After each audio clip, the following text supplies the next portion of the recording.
Hey there, welcome to the sermon preview for this week. I'm really glad you're taking a second to join me here today.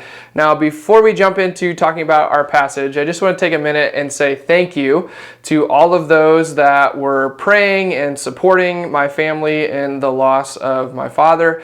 The support and the love was overwhelming coming from the congregation, and so thank you for that. Truly, I thank you for that. So we're kind of getting back into it, and actually this is the second week of a series. Unfortunately, one of the weeks that I was out, we were planning on starting a new series, and so Corey Short kicked off our series last week. He did a wonderful job. And so we are starting the second week of a new series called Living Hope. And this is a journey through the book or the letter of 1 Peter.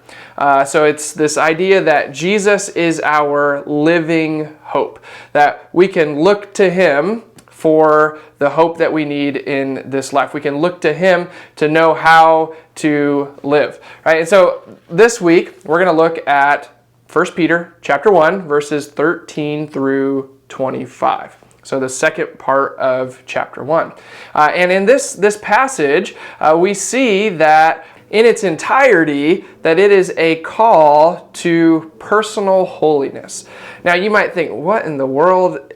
I haven't even heard the word holiness maybe. And all holiness is this idea of being set apart, of being different from the rest, right? So when we are called to be holy, we are called to be different from the world or from those that do not know who Jesus is. So it's a call to personal holiness.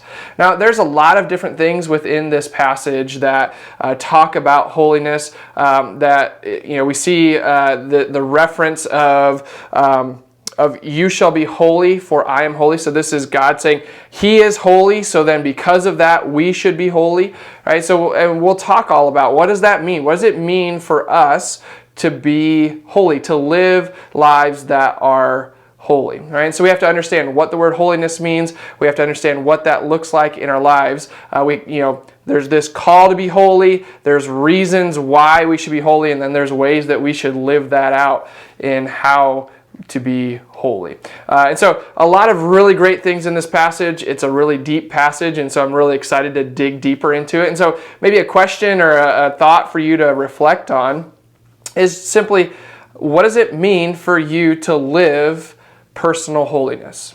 Right? What does it mean in your personal life? What are areas that you need to change in order to be set apart from the world, in order to look more like Jesus does? What does it mean for you to live personal holiness? What does that look like for you in your life? So this is an exciting passage, and again, this is one of the weeks that looks a little bit different because the sermon for this passage, we're going to hear that on Saturday night. Saturday night is our Church at the Cabin.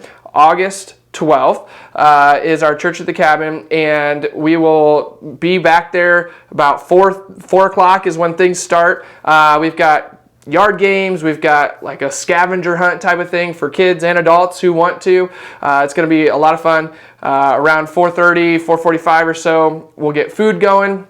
Rich Stolzfus is grilling his famous smokehouse chicken, and so you don't want to miss out on that. If you are coming, we'd ask that you maybe bring a side or dessert with you to share with everybody that's there.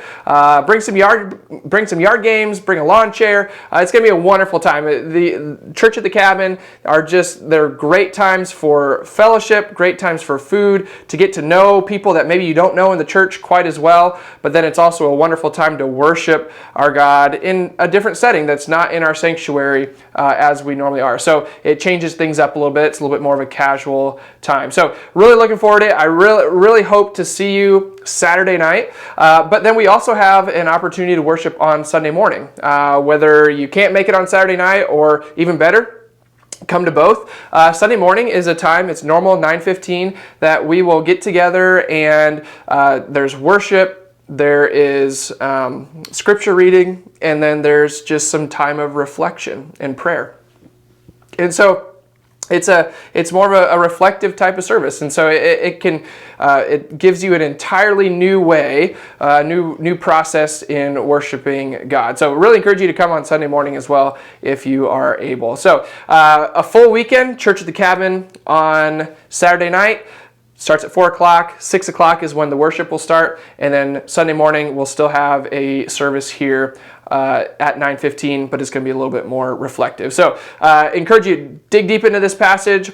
1 Peter 1, verses 13 through 25. Reflect on this idea of what does personal holiness look like in your life. It's going to be great. Take care.